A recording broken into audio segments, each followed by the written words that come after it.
The big night, how's everything?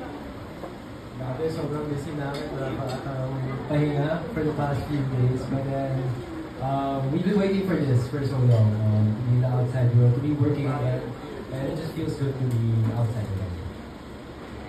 Sobrang grateful, of course, and sobrang blessed na syempre, nakabalik talaga kami sa outside world. Feeling namin mga bagong yes, mga bagong silang ulit. Pero super happy sa mga natatanggap namin.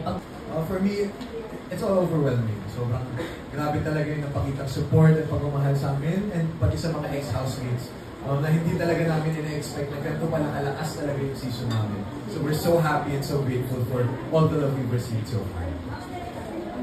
Ang bagay sa amin po na pag-abot lang ng Big 4, pero kung makalabas kami na outside world, sa loob po, inisip namin, siguro meron ng 10,000 na dumagod sa followers. Pero ganito po pala kalaki yung edition namin, kaya overwhelming po. So,